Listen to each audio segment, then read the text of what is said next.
Hace más de 2000 años, Arquímedes gritó ¡Eureka!, al descubrir una verdad que cambiaría la historia. Hoy, esa misma chispa de genialidad vive en cada rincón de nuestra sociedad. En Eureka revelamos a las mentes brillantes que, aunque no tan famosas, están dejando una huella imborrable en el mundo. Bienvenido a Eureka. ¿Qué onda, gente? ¿Cómo están? ¿Todo bien? Bueno, acá estamos de nuevo en una entrevista más de Eureka. Hoy tenemos de invitado a una persona que me pareció muy interesante cuando lo leí en varias notas editoriales, escribiendo sobre historia, vinculado también un poco a la politización de ciertos aspectos académicos. Su nombre es Santiago Francisco Peña, docente, investigador, historiador del CONICET. ¿Cómo estás, Santiago? Muchas gracias ¿Qué por tal? venir. ¿Qué tal, Luis? Muchas gracias por invitarme. Bueno, genial.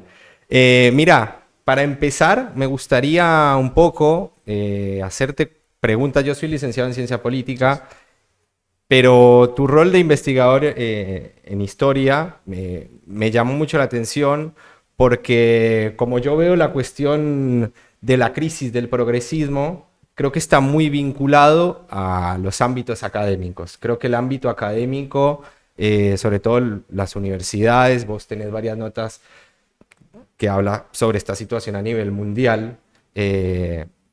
Veo que el ámbito académico se fue politizando a raíz de un progresismo que viene a atraer un poco a los sectores subalternos, ¿no? A la actualidad. Y siento que hay un proceso donde hay una crisis de la ciencia, sobre todo de las ciencias sociales y humanas. Está muy difícil hacer ciencia en un momento donde hay una verdad única de un progresismo que tomó un cierto valor para acallar a ciertas disidencias o voces divergentes. ¿Cómo es hoy hacer ciencias sociales y humanas en un contexto que políticamente va cambiando, pero que, digamos, en lo académico se sigue un poco resguardando el proceso de seguir tratando de buscar revisionismos o como no generar un debate políticamente incorrecto a la hora de investigar? ¿Cómo sería hoy hacer ciencia en un momento donde el progresismo quizás tomó ciertas instituciones y las politizó? Bueno, creo que la clave ahí está en la cuestión, ya que es una palabra hoy un poco bastardeada, un poco maltratada, un poco manoseada, que tiene que ver con la libertad, pero creo Sí. que es una cuestión de la libertad de juicio de cada uno y hasta qué punto uno está convencido de lo que está haciendo. Y eso va más allá de las preferencias circunstanciales que pueda tener uno, tanto sea la política nacional como ideas que van más allá de nuestra realidad cotidiana. En relación a que sea más fácil, más difícil, creo que hay un par de puntos que uno es el que están discutiendo todo el tiempo, creo, sobre todo, tal vez este último año ha tomado mayor magnitud, que tiene que ver con la cuestión del financiamiento. En ese punto creo que el problema, la discusión es bastante sencilla, ¿no? Es decir, hay un orden de prioridades, ese orden de prioridades creo que tiene que ser revisado, digamos, cotidianamente, ¿no? Toda sociedad, toda comunidad tiene derecho a preguntarse qué es lo que los contribuyentes deben financiar por el bien común, digamos, eso Sí. me parece elemental. Esa es una discusión que me parece que durante mucho tiempo estuvo, eh, digamos, menos que latente, ni siquiera presente, una discusión que era muy difícil de tener y que estuvo muy atravesada por, me parece, en ciertos momentos, por la arbitrariedad. Es decir, se tomaban decisiones en función de eh, pujas estrictamente políticas que suceden en cualquier ámbito, pero creo que es una discusión legítima que hay que tener, es decir, y sincera, ¿no? Es decir, qué es lo que una sociedad precisa, ¿no? Con mayor prioridad o urgencia. Obviamente que en el debate público siempre las humanidades y las ciencias sociales, que ahora me gustaría también aclarar que que son dos cosas diferentes, ¿no? Obviamente, en el debate público tienden a ser menospreciadas o puestas en un segundo plano, y creo que ahí hay una falla también en la forma en que se comunica eso. Es decir, hay una falla también en la forma en que se lo ha... eh, la forma en que también se ha desarrollado, ¿no? Eso creo que es por un lado. O sea, entonces, en ese sentido, si es difícil hoy, obviamente, por una situación estructural, económica y por esta falta de, me parece, de debate sincero y honesto respecto a cuáles son las prioridades de una sociedad. La otra cuestión que creo que es el punto al que vos querías llegar, o el que planteaste en un principio, que tiene que ver con hasta qué punto, aunque uno quiera ser libre, ¿no? En eso que uno quiere investigar, pensar, dar clases, hablar, lo que sea, hasta qué punto uno está, uno percibe alrededor qué cosas va a ser más difícil conversar, qué cosas no tanto, y en función de eso uno, digamos, puede manejar cierto nivel de, la palabra es un poco fuerte, pero creo que no hay ningún problema en usarla, de cierta autocensura, ¿no? De ciertas cosas que Es mejor preferible no tocar. dejarlas, en todo caso, encontrar el momento, ¿no? También la virtud es encontrar en qué momento hay que decir ciertas cosas y entre qué auditorios, ¿no? Creo que sí, y esto va más allá de la Argentina, hay temas que son temas y perspectivas que son difíciles de abordar con total libertad, porque están atravesadas por condicionamientos políticos, institucionales, económicos siempre, eso casi es de perogrullo, pero que a veces es difícil y creo que aunque uno tenga la voluntad y la vocación de hablar con libertad, uno a veces se ve limitado y condicionado por esos límites institucionales. Eh, para ser más preciso, vos te referías a la cuestión de lo que se llama el progresismo. Es muy difícil, la verdad, hoy definir qué es el progresismo. Una cosa era el progresismo en los años 90. Supongo que progresismo significaba una cosa. Con el kirchnerismo pasó a significar otra. Y hoy ya realmente no tenemos ni idea qué significa el progresismo. Pero, aunque no sepamos qué es, lo podemos identificar. Sí. Lamentablemente, en eso que podemos identificar, que es difícil de definir, inesperadamente, por lo menos para lo que se suponía, para lo que tal vez uno percibía, en los años 90 yo era muy chico, pero igualmente uno se crió en ese ambiente, hoy lamentablemente se ha convertido casi en un sinónimo eh, de condicionamientos, para no usar palabras más duras que creo que te puedes imaginar. En ese sentido, en el momento, porque una cosa es conversar con pares, conversar con personas en ámbitos en los cuales las consecuencias no pueden ser otras que el desacuerdo.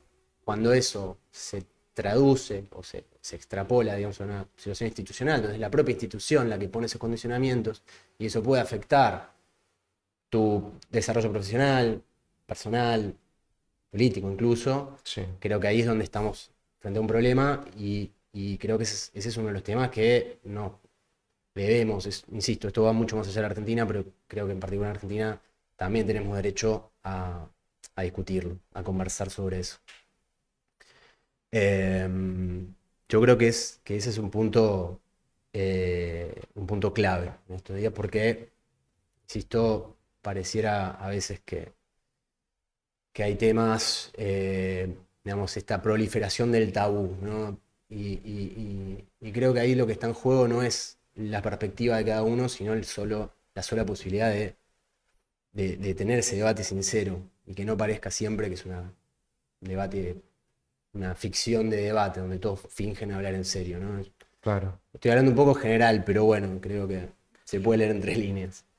Otra pregunta que me hacía ruido era cómo combatir, por ejemplo, algo que parece genuino, si uno se pone a ver en retrospectiva un poco la situación del ámbito académico, el argumento de Milei, por ejemplo, de decir que la universidad hoy está vinculado a zurdos, marxismo, no sé qué. Todos sabemos que no es así, que inclusive la universidad tiene mucha pluralidad de pensamiento en muchos aspectos, pero sí tiene razón en algo que está vinculado con eso que veníamos hablando, ¿no? Que es hasta qué punto esa autocensura que se generó en muchos espacios intelectuales y académicos generó que eso también genera una simbiosis en la sociedad para no discutir ciertos temas o para ser quizás no incómodo con minorías sexuales, raciales. A mí me genera ruido la situación, por ejemplo, de la historiografía y el revisionismo. ¿Cómo podrías argumentar esa forma de ver de Milei? ¿Cómo lo argumentarías en contra de ese fundamento de Milei de hoy ver una institución como la universidad que claramente vemos que tiene ciertos sectores que acallan ciertas voces y que generan una crisis de autocensura, ¿no? Donde la gente no puede opinar de ciertas cosas por miedo, pero después elige estos gobiernos porque decide callarse, pero sí decididamente elegir una persona que habla en nombre de ellos, porque inclusive en ciertos espacios académicos donde era un poco más fácil la discusión racional, se ha perdido esa racionalidad. Claro. Sí, sí, bueno, es un buen punto, es un buen punto. Digamos que durante muchos años hubo muchas advertencias de que este tipo de dinámicas, que insisto, ya se han convertido en algo institucional, o sea, que sucede en la universidad, en los organismos científicos. No me quiero meter con la prensa porque, bueno, prefiero hablar de las instituciones. Hubo muchas advertencias respecto, me parece que sí, que ese tipo de conversación, que insisto con esto, esta suerte de debate ficticio, donde en realidad no se está debatiendo algo, sino que de alguna manera se está intentando conversar sobre algo de lo cual todos tienen que estar de acuerdo en eso y cuál es la mejor manera de presentarlo como si fuera producto de una pluralidad que no es tal, porque primero se sostiene cuál es la idea a sostener y luego se intenta desarrollar una manera de polifonía un poco forzada y artificial. Creo que eso puede disimularse un tiempo, pero eventualmente se agota. Me parece que ese es el terreno fértil en el cual se desarrolló buena parte digamos, de cómo prosperó Milei en sectores que, sobre todo en sectores muy jóvenes, fue algo medio inesperado, ¿no? Estos unos años. Creo que ese hartazgo, que, insisto, fue advertido, finalmente tuvo un efecto. Ahora, esto no quiere decir que las críticas de ello, de los círculos que sostienen este nuevo fenómeno político que hay a su alrededor, se destaquen precisamente por su respeto o por su énfasis en la pluralidad. Es decir, no creo que tampoco se hayan precisamente que ese sea el fundamento de su crítica, ¿no? Entonces, ¿por qué? Porque uno reconoce, por lo menos es un fenómeno que es tan nuevo que apenas lo estamos descubriendo, pero por lo menos en la lectura que yo hago a partir de lo que he visto, la probabilidad claramente no es El valor de este gobierno. No me parece exacto, no creo que sea por ahí. Comprendo las razones por las cuales surge un fenómeno como tal, pero creo que está muy advertido que este fenómeno es una reacción en vistas de reemplazar es mucho. No creo que aspiren a tanto y no creo ni siquiera que tal cosa sea posible, pero sí de proponer otro tipo de paradigma, quizás. De unanimismo, para decirlo de alguna manera, ¿no? En el cual se ve en acciones de gobierno y se ve en sus representantes, en su vocero también es una palabra exagerada, pero digo, en quienes sostienen digamos, en los medios. Cuando digo los medios, hoy sabemos más que nada que los medios son más las redes sociales que otra cosa, pero también en los periodistas, digamos, en los medios tradicionales, que uno reconoce también esta cosa medio unívoca, ¿sí? Donde no interesa tanto el debate. Ahora, insisto, creo que a esta altura nadie se puede hacer el sorprendido ni el ofendido porque algo así haya pasado. Claro. Porque si vos dedicaste, el kirchnerismo gobernó casi 20 años, le pongo el kirchnerismo porque fueron gobierno y me parece que tienen que hacerse responsable de eso, lo excede absolutamente, pero creo que lo que, no solo lo que sucedió en las instituciones, sino lo que quisieron hacer con las instituciones, y vamos a hablar, acá estamos limitándonos a hablar de las universidades y el sistema científico, para mencionar de alguna manera general, lo que hicieron y lo que quisieron hacer, basado en, insisto, arbitrariedad, basado en la idea de que todo esto es para hacer tal cosa en particular, no en el sentido de dar los recursos para que investigadores, personas que quieran formarse, que quieran ser una academia, un sistema científico, simplemente estudien y desarrollen algo que les resulta de interés. Esa es otra discusión, el interés y la utilidad, ¿no? Pero yo creo que todo lo que es de interés para alguien, en el fondo, siempre va a ser útil, ¿sí? Creo que siempre es más importante empezar del interés que de la utilidad en sí, pero eso no es necesariamente incompatible, ¿sí? Pero creo que al haber, no digo fallado, porque fallado es haber querido hacer eso y que saliera mal, sino haber casi deliberadamente haber boicoteado eso. No es sorprendente que haya producido esto que produjo. Ahora, preguntarse si hay una alternativa a esto, creo que cualquier cosa es una alternativa. O sea, cualquier opinión libre es una alternativa a esta discusión absurda, me parece, que se está teniendo entre que pareciera que llegó Milei hace un año y el mundo se desplomó, y esa no es la realidad. Evidentemente las cosas, las estructuras toman tiempo, las cosas se desmoronan con tiempo, y lo que parecía ser la lectura de muchas personas del ambiente que sostenían una visión bastante idílica, sea porque realmente lo pensaban así, que me preocupa un poco más, o por puro cinismo, creo que a esta altura, en la medida en que no pongamos el ojo en esa destrucción que se hizo por adentro de este sistema, insisto, por fuera de esta capa, ¿sí?, de arbitrariedad, de recursos, en mi opinión, administrados sin tomar en cuenta el criterio del interés genuino de la vocación que me refería antes. Creo que en la medida en que no apuntemos a que esa es la alternativa, que es la más sana, es decir, y si me permitís por ejemplo, creo que en política, cuando digo política me refiero a algo muy general, no se refiero a la política partidaria, sino al arte de vivir lo mejor posible. Sí. Creo que siempre es más saludable actuar en la medida que detectamos que algo funciona mal.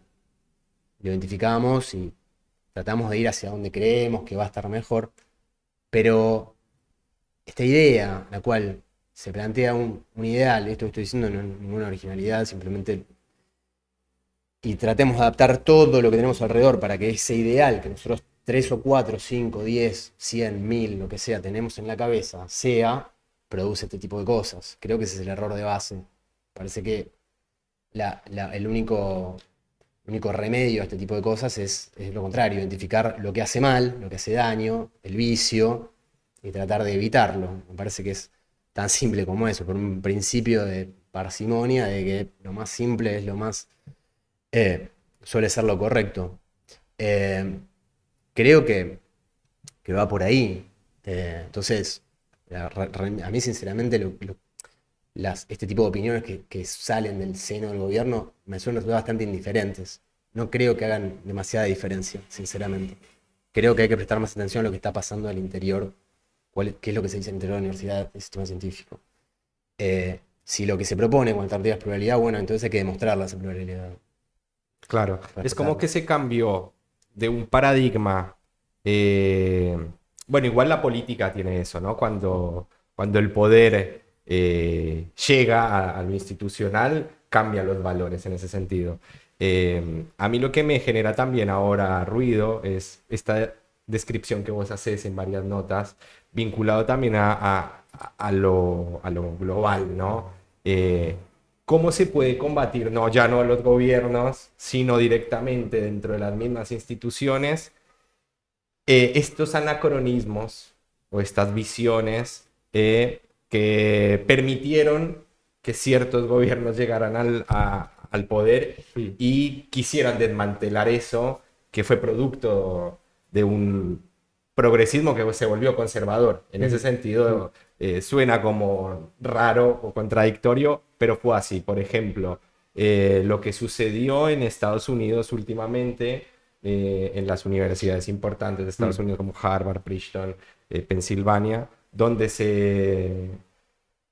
como que había una cierta argumentación postcolonial a favor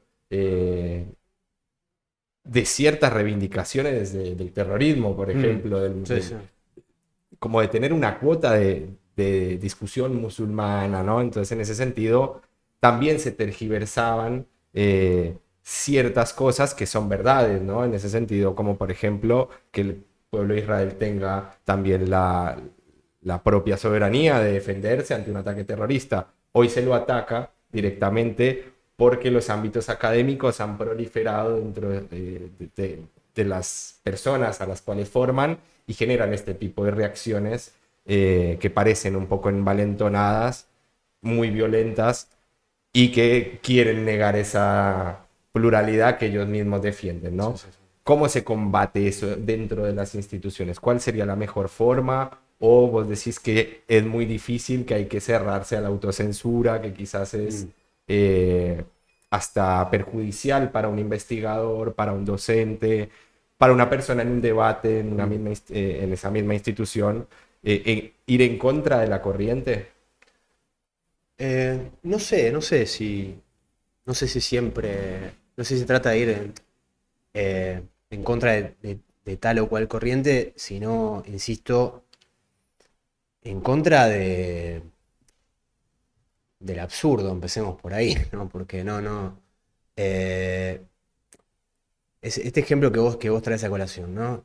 Vos acabas de nombrar a una de las universidades más importantes del mundo, en el país más rico del mundo, que produce la mayor cantidad de publicaciones, de premios, e incluso de recursos.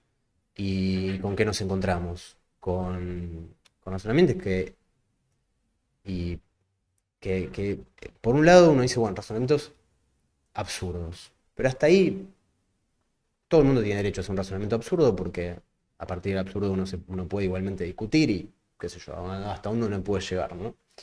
Ahora, el problema, de nuevo, es cuando no el margen para contrarrestar ese absurdo a partir de la mera palabra, ¿no? Porque tampoco ni siquiera estamos haciendo referencia a que eh, oponer, oponerse a este tipo de, eh, consignas que creo que no hay que tener temor en decir consignas fanáticas, porque no, son consignas que no responden a, a ningún tipo de argumentación racional.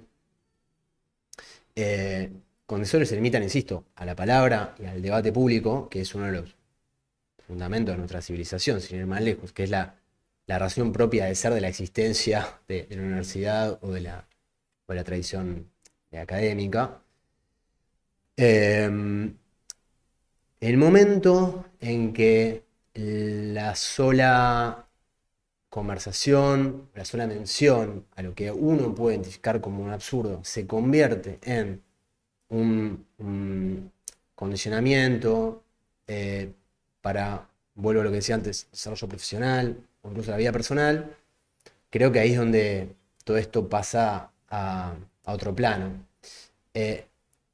Ejemplos, y uno, cuando uno dice esto, no está basado en una entelequia o un juego teórico, sino que son realidades de personas con nombre y apellido que me ha sorprendido conocer, me ha sorprendido, hace muchos años me sorprendió, ya no me sorprende, encontrarme en casos, en algunos casos de universidades de las que vos acabas de mencionar, donde me han confesado que prefieren no opinar sobre ciertas cosas. Esto es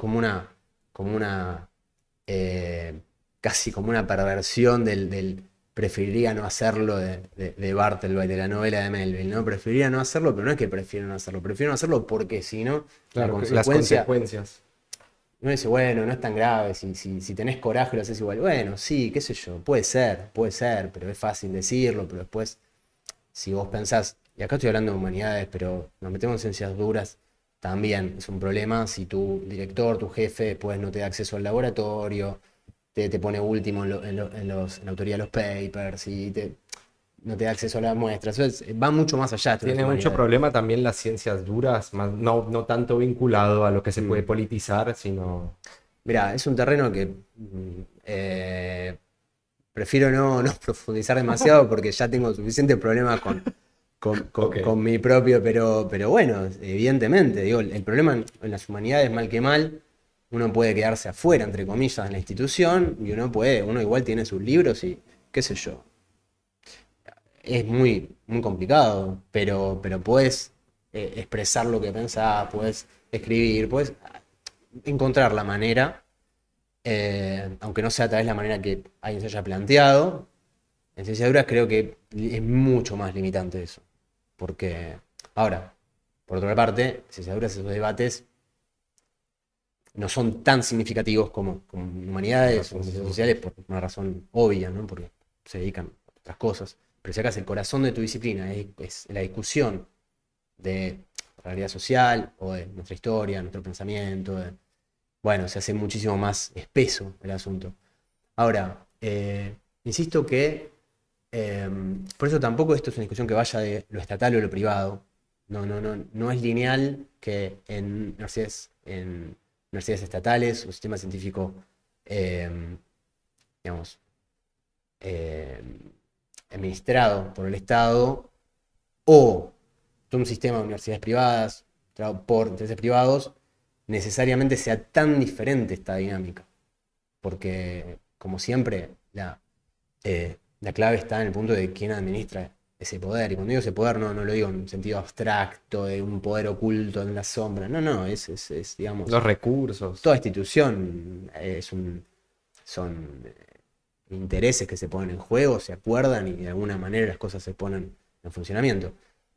¿Qué pasa? Uno ve universidades estatales o universidades privadas, tanto ejemplos de pluralidad, donde se pueden llevar a cabo, se puede desarrollar pensamiento sin estar temiendo que la institución sancione o que haya algún tipo de...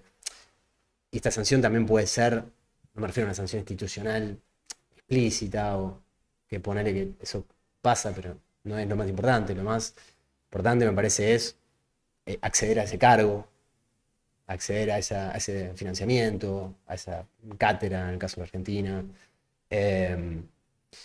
Y no porque sea una universidad privada eso va a ser muy diferente, porque toda universidad privada también responde a intereses, digamos, es algo, por eso, en el caso de las universidades norteamericanas es el caso, vos dijiste, el absurdo. Por ejemplo, el famoso hate speech, ¿no? El discurso de odio, ¿no? Creo que te referías a eso cuando hablabas el año pasado, cuando son muy estrictos con el hate speech, entre comillas. Sin embargo, tenías estudiantes, en los casos, mejor recuerdo en Harvard, en Columbia, que tal vez fueron los más significativos, estudiantes llamando a la intifada y a la destrucción del Estado de Israel, y en el Senado de Estados Unidos se les preguntaba, específicamente a la presidenta de Harvard se le preguntó, creo que no, la presidenta de Penn State también, pero Universidad de Pensilvania, perdón. Y le preguntaron, pero eso no es hate speech. O sea, por qué eso no? Si está Claro. llamando a la destrucción por una razón muy específica, no es la discusión y no quiso responder. Eh, entonces, ahí uno que ve es el sesgo, ¿no? Ese sesgo, eh, si uno es transparente con lo que uno quiere, bueno, supongamos que no es correcto tener un sesgo en la administración de justicia. Pero, en la medida que eso sea transparente, por lo menos es discutible. En el momento que no es transparente, que está anclado en, en razones que no quieren ser explicitadas, creo que ahí el problema se multiplica. Y, y eso, insisto, va mucho más allá de la discusión que podemos estar teniendo en Argentina. En Europa, tal vez hay otros condicionamientos, existe, pero también hay una tradición que pareciera estar impidiendo que esto se desborde, eh, pero el problema persiste y sinceramente, volviendo a tu pregunta original, ¿qué se hace con eso? Sinceramente, Claro. acá, conversar, qué sé yo, decirlo, no hay Por mucho ahora más. existe la libertad de expresión en cierto modo para criticar eso, ¿no? Pero sí yo siento como un temor de que cada vez sea más difícil dar una discusión en lo académico. Yo, por ejemplo, quise investigar sobre la violencia en los años 70, por ejemplo. Y siempre tuve cuestionamientos porque mi idea era cómo tratar ciertos autores o ciertas perspectivas más vinculadas a la violencia armada y no tanto a la violencia del Estado Claro. en términos represivos del Estado. Y me hacía ruido la situación de, bueno, el revisionismo, también vos sos historiador, el revisionismo hasta donde también genera una cierta, un cierto acallamiento de una discusión del pensamiento crítico, Mm. ¿no? O sea, estamos en la crisis de un pensamiento crítico. ¿Habría un retroceso quizás hacia volver a tomar el ámbito académico como una discusión no política, sino académica, donde vos puedas dar una discusión, no con un enemigo político, un adversario político, sino con Mm. un par que quizás ideológicamente estén en las antípodas, pero pueda haber una discusión argumentativa Mm. donde vos lo explicas también muy bien como discusión de argumentos y no en términos de emociones. Mm. Eh, ¿Cómo podríamos tener o vos cómo lo ves en ese sentido? ¿Tendríamos que pensar que hay un proceso de falta de pensamiento crítico o quizás se puede volver a esa forma en que se daban esas discusiones? ¿Crees que esto ya Mm. directamente se politizó la ciencia? Mm. Bueno, no sé, en ese sentido creo que, digamos, toda intervención pública siempre está atravesada por una dimensión de lo político. No, yo creo en ese sentido el vicio es no explicitar, me parece, no tiene que haber ningún temor en que uno poder hacer con transparencia lo que uno piensa, lo que uno cree que sería mejor y alguien puede, eso podría definirse como eh, tener una posición política, aunque eso no esté necesariamente representada por tal o cual eh, fuerza política institucionalizada. Eh, Ahora, em, yo no sé si es que está más politizado. Vos lo dijiste bien, estás metiendo el tema de los 70, es un hormiguero, el cual la Argentina eh, parecía que hasta cierto momento parecía que se lo había administrado bastante bien, considerando el nivel de salvajismo, lo que se vivió en los años 60 y 70. Parecía en los años 80 se había encontrado algún punto en el cual eh, con justicia, con verdad, ¿no? Y con el equilibrio que los tiempos tal vez, no quiero decir requerían, pero nada, circunstancias muy difíciles. Lo que sucede, digamos, a partir del año 2003, sobre todo, me parece que es el punto de quiebre de este. En los 70 se convierte casi en un tema. Hay como una nueva reivindicación de la violencia política, en el cual se reivindica específicamente la virtud de matar a un adversario. Qué sé yo, creo que el punto está ahí y uno tiene todo el derecho del mundo a decir, mirá, a mí me parece que está mal matar a tu adversario y que debería ser así de simple la conversación y por tu experiencia ves que lamentablemente es así de difícil. Justo en el 2004 fue el debate de Oscar del Barco, cuando él publica sobre su experiencia en la guerrilla tucumana y todo lo que desencadenó cuando Oscar del Barco, digamos, básicamente escribió lo que él vio desde adentro, siendo él mismo un guerrillero, ¿no?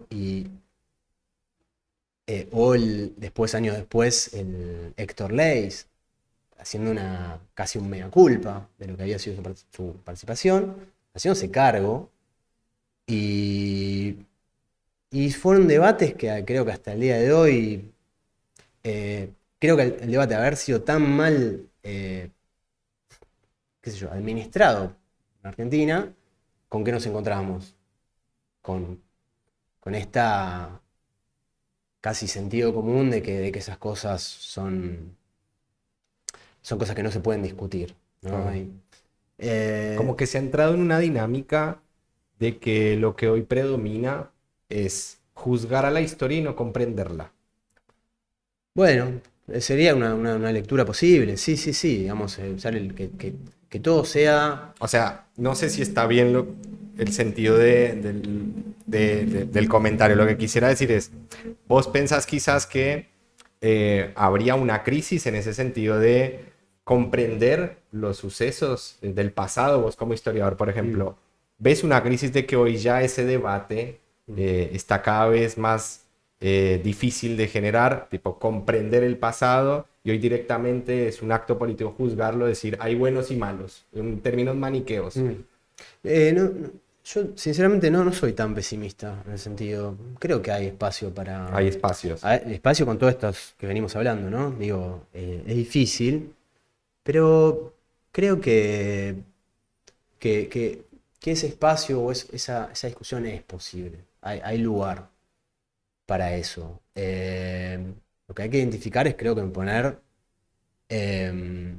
Lo que es transparente es cuáles son los obstáculos para que esa discusión exista. Y creo que volvemos a lo que estábamos hablando del principio. En la medida que algo no se puede discutir, nunca vamos a avanzar en nada. Ahora, si me parece que esto es tan diferente a otros momentos, no lo sé, no creo.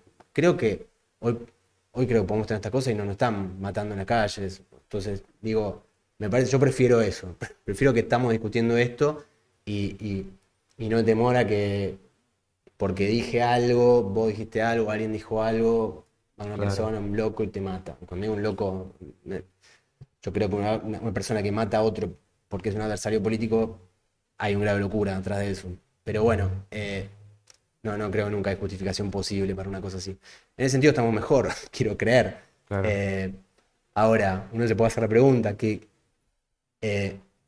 si quienes estuvieron en el poder durante muchos años, en las últimas décadas, sostenían que eso no estaba tan mal. Muchos decían que incluso estaba bien. Muchos decían que eso era virtuoso.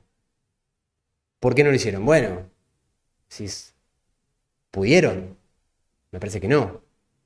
Por diferentes razones. Algunos porque ni se les hubiera ocurrido, porque es pura retórica, y otros porque no pudieron. Entonces dice, ¿por qué no pudieron? Y bueno, evidentemente como sociedad funcionamos un poco mejor, porque aunque algunos quisieron, no sé quiénes, cada uno se hará cargo, no se pudo. Y hoy lo estamos discutiendo. Entonces, creo, en la medida que la sociedad se genere esa posibilidad y no esté atravesado por ese temor, creo que no estamos tan mal o no estamos mucho peor que antes.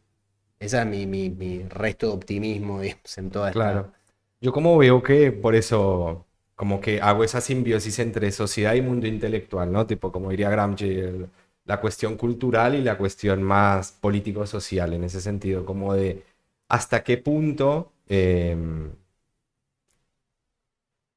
no sé, cómo yo percibo que hay una situación de radicalización de las posturas y que las posiciones intermedias, acá ya es como más política la discusión, las posiciones intermedias están entrando en crisis.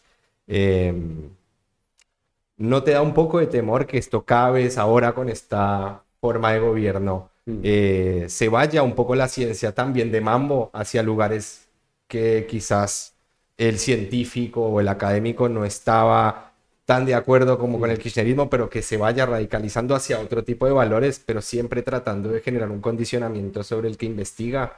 En Argentina, decís. En la Argentina hoy, por ejemplo.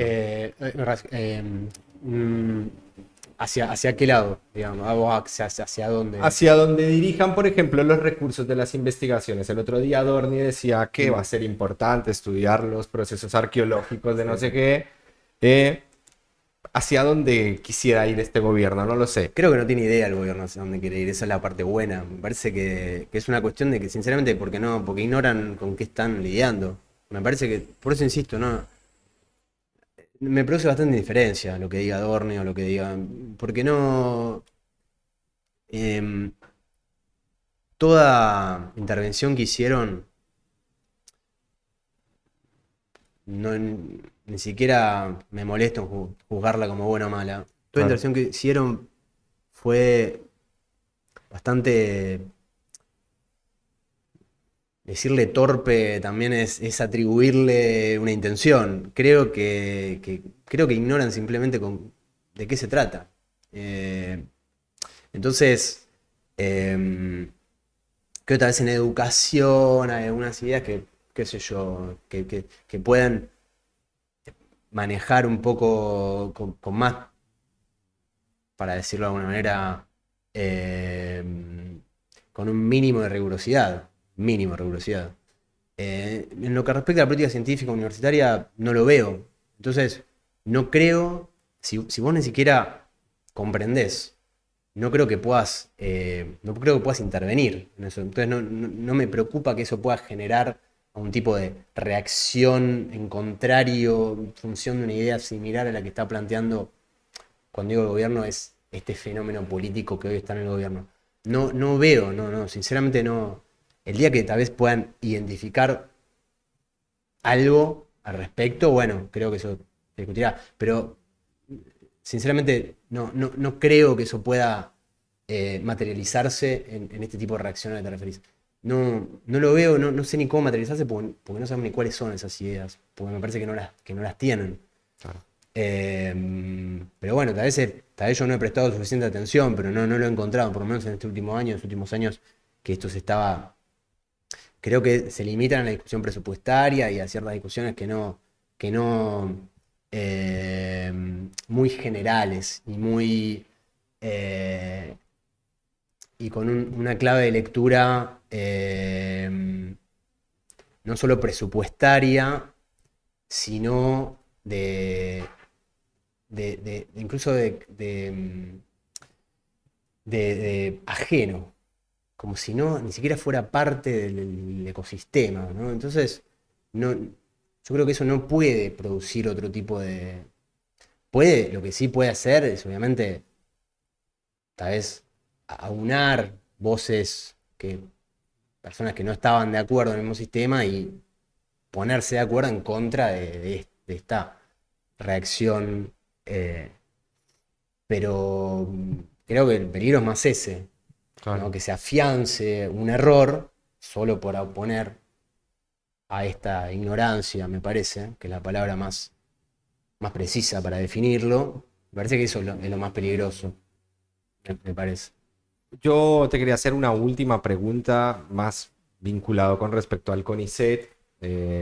¿Cómo ves hoy en día la situación de la universidad, del CONICET, de los institutos de investigación? ¿El gobierno está generando realmente la crisis de la cual se está hablando o no es tan así? ¿Tenés colegas que, por ejemplo, han decidido emigrar, irse a otros lados? por un desfinanciamiento. ¿Cómo está pasando el mundo académico este primer año, ponele? Por lo menos las ciencias humanas. En este último año, sinceramente, más allá de la situación económica, presupuestaria per se, digo que es una discusión legítima, porque creo eh, insisto con lo que te venía diciendo, las decisiones que toman son, en el mejor de los casos, producto de la torpeza, y en el peor de los casos, de la ignorancia. Creo que eso sí, eso tiene obviamente efectos en desmotivar, en desalentar, en ciertos casos en interrumpir proyectos de investigación que ya estaban en curso, impedir que proyectos de investigación que estaban planeados, incluso aprobados, no se estén materializando, que no haya, que sea muy difícil prever universidades nacionales. Igual acá pongo un asterisco que tiene que ver con el concursar cargos en las universidades. Creo que eso es un problema autoevidente que sí, que es una discusión que hay que tenerla, y es es algo que no se lo puede simplemente, no se lo puede tratar con indiferencia a este punto en particular. Me produce indiferencia lo que diga Adorni sobre la universidad, sí, pero no este tipo de cuestiones presupuestarias, porque afectan la vida cotidiana y afectan el desarrollo científico de la Argentina, Claro. ¿no? Eso sin dudas. Ahora, insisto con la idea, en algunos casos equivocada, en otros casos deliberada, o sea, equivocada, pero a la vez deliberada, de que esto era una panacea y un paraíso hasta que llegó Milei y destruyó todo en un par de meses, tiempo récord. Bueno, eso es un error. Eso es un error porque, como te digo, como hablábamos al principio, hubo 1.000.000 de advertencias respecto de que el sistema estaba funcionando mal. De que buena parte de esta distribución presupuestaria estaba anclada en la arbitrariedad. Estaba anclada en criterios que no podían prosperar en el desarrollo de un sistema científico viable. Ni me voy a meter en el tema de ciencias duras, porque yo hablo, por ejemplo, de ciencias, humanidades y ciencias sociales, por ejemplo. En CONICET están reunidas como si fuera lo mismo. Y las ciencias sociales y las humanidades no son No estrictamente son- lo mismo. Y tienen, Perdón, ¿cuál sería la diferencia? Sí, bueno, creo. las ciencias sociales, digamos, funcionan a través del análisis de datos, ¿no? Es decir, la teoría y el análisis de datos sobre objetos de estudio muy específicos, y que requieren presupuesto y un marco de desarrollo específico para eso. Específico. Es decir, ¿Y las humanidades?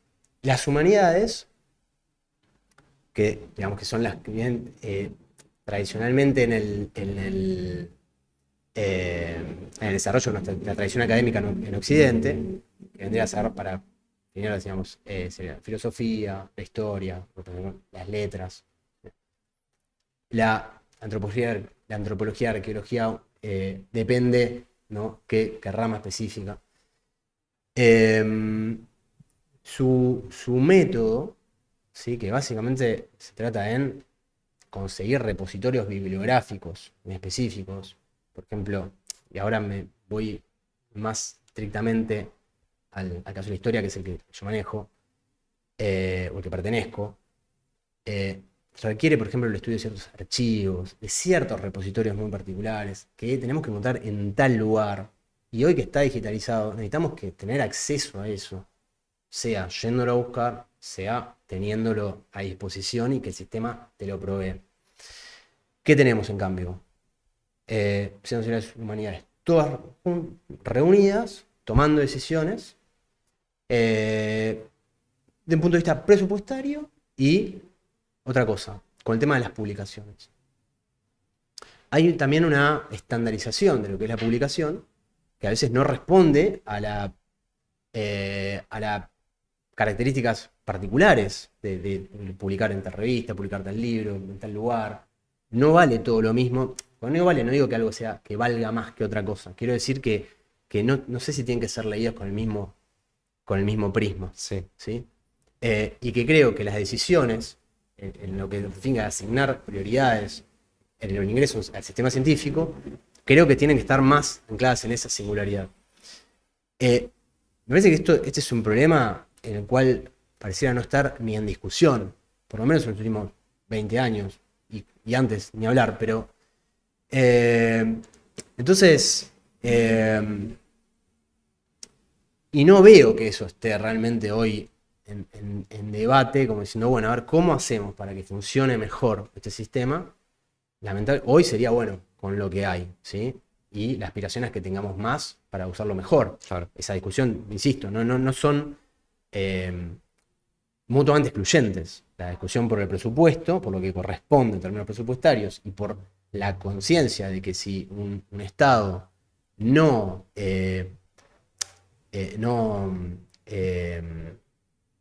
garantiza, exacto, el desarrollo del sistema científico universitario, pone en peligro sus propias fuerzas vivas de esa sociedad. Pero eso no alcanza, porque durante 20 años, o con algunos saltos, y qué sé yo, pero hubo un salto presupuestario, si se quiere, y el sistema funciona peor. Claro. Aunque digan que funciona mejor. Por eso, en este último año, la diferencia es estrictamente presupuestaria. No veo diferencias en el otro tipo de discusión que me parece que hay que tener. Es una discusión más difícil, más compleja, que requiere, como decíamos al principio, tal vez aceptar que no siempre va a ser lo que a vos te gusta. Creo que ahí es donde no soy tan optimista en esa parte, ¿no? Pero bueno, creo que hay margen para tener esa conversación y creo que si vamos hacia eso, bueno, será más fácil, digamos, se podrá convencer a la sociedad, que al fin y al cabo de eso se trata, ¿no? También. Claro. Bueno, Santiago, muchísimas gracias por haber venido. Yo creo que estamos ahora ya No, en gracias horario. gracias a vos, Luis. Te agradezco mucho. Espero que puedan ver entonces la entrevista. Nos vemos el próximo miércoles. Y bueno, muchas gracias por haber venido y por haber compartido un poco tu experiencia en la historia y en estas notas que pudimos también revisar un poco. Muchas Bueno, gracias Luis y gracias a todos por Dale. invitarme. Gracias.